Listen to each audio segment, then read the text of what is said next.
Hi, this is Chris McKaylee. In today's video podcast, I wanted to discuss the important role of the Legislative Council in California. Most Capitol observers know that the Legislative Council and her deputies serve as attorneys for the California Legislature, although their role is much broader than that. And so, what I wanted to do was describe some of the numerous activities that are undertaken by the Legislative Council in California and the attorneys in the Office of Legislative Counsel. Under Government Code Section 10207A, the Legislative Counsel and her attorneys maintain an attorney-client relationship with each member of the legislature with respect to communications between that member and the Legislative Council, with certain exceptions that are provided for by the joint rules of the legislature, specifically the joint rules of the Assembly and Senate. By the way, the Legislative Council also advises the governor, but not the other constitutional offices. So all materials that arise out of this attorney-client relationship, including things like bills, amendments, analyses, opinions, any memoranda drafted, anything prepared by the Legislative Council are generally not public records unless provided by the joint rules of the Assembly and Senate, or when they're released by the client, i.e. the member for whom that material was prepared. In addition, under Government Code Section 10207B1, the Legislative Council of California maintains the attorney-client relationship with the governor with respect to communications between the governor and the Office of Legislative Counsel. So, for example, under Section 10207B2, whenever the Legislative Council issues an opinion to the governor, for example, to analyze the constitutionality or an operation or effect of a bill or any sort of legislative measure that is pending before the California legislature, or of course, amendments being made or amendments being proposed to a bill or measure, then the Legislative Council is required to deliver 2 copies of the opinion to the first named author of the bill or measure as promptly as feasible after delivery of the original opinion, and then can deliver a copy to any other author of the bill who requests a copy of it. And of course, the first goes to the governor's office. The Legislative Council is required to be in attendance for all regular and special sessions of the legislature pursuant to Section 10230.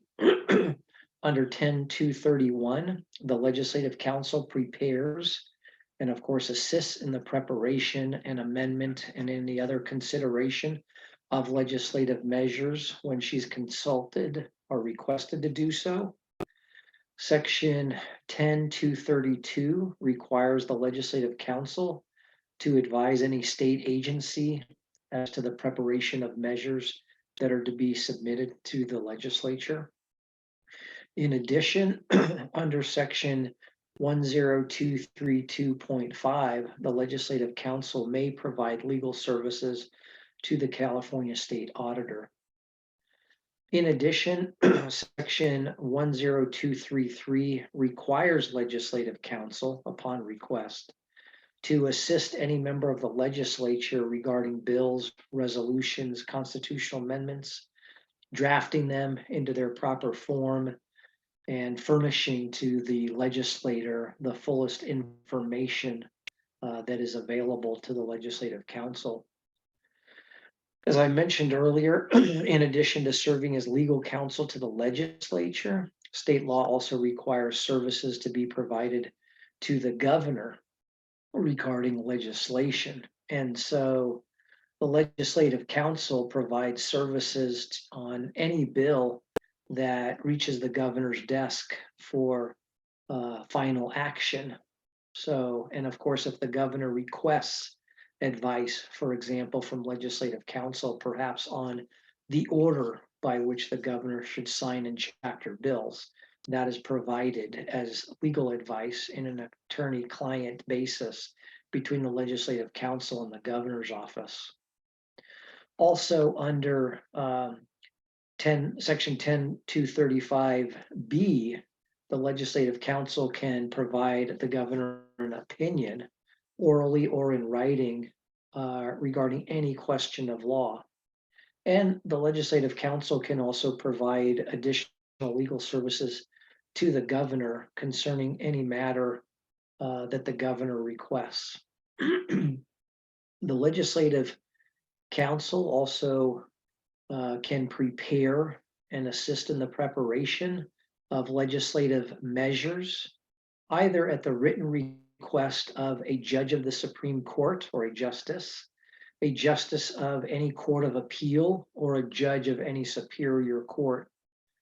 And that's provided under Section 10237 of the Government Code.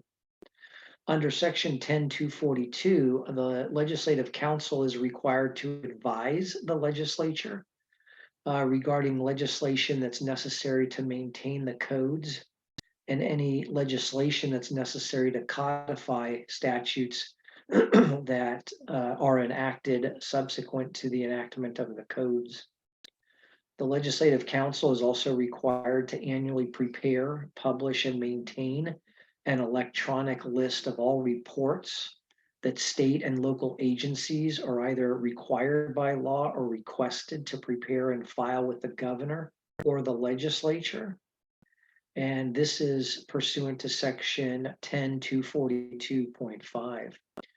Turning to Section 10243 of the Government Code, it requires the Legislative Counsel generally to cooperate with the proponents of an initiative measure when requested by 25 or more electors, voters, that is. And the Legislative Counsel believes that there's a reasonable probability that the measure will be submitted to the voters pursuant to Article 2 of the state constitution. The Legislative Counsel is prohibited from appearing in any action or proceeding in the courts of either California or the United States federal courts without prior approval by the Joint Committee on Rules. And this is pursuant to Section 10245. Under Government Code Section 10248A, the Legislative Counsel is required in consultation with the Assembly and Senate Rules Committees to make certain information available to the public in electronic form, such as the legislative calendar, the schedule of committee hearings, matters that are pending on the floors of both houses, a list of committees. This is all the information that's provided in the Assembly daily file and the Senate daily file. Of course, on LegInfo, that is also available. So this includes that they're also required to make available to the public in electronic format the text of every bill introduced, including the amendments, the enrolled version, and of course the final chaptered version of a bill. They also have to maintain and update the bill history for each bill introduced and amended, the bill status of each bill, all the bill analyses that have been prepared by legislative committees, all vote information concerning each bill or legislative measure that's had votes cast either in committee or on the floor. Leg Counsel is also required to provide in electronic form any veto messages. They also have to maintain the California codes, all 29 codes from business and professions to welfare and institutions, and the other remaining 27 in between. And then all statutes that have been enacted on or after January 1, 1993, all must be in electronic form available to the public.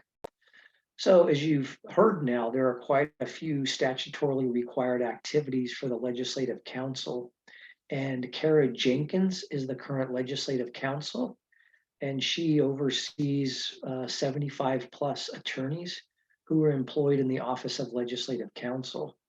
Now, the Legislative Counsel, Ms. Jenkins, also oversees all of the staff and activities of the Legislative Data Center, which maintains the LegInfo website and who ends up complying with all of those items, the legislative publications and other documents, as I mentioned, that the government code requires the legislative council to make available to the public in electronic form. Again, that's done by a large number of staff, several hundred people at the legislative data center, but that too is overseen by California's Legislative Council.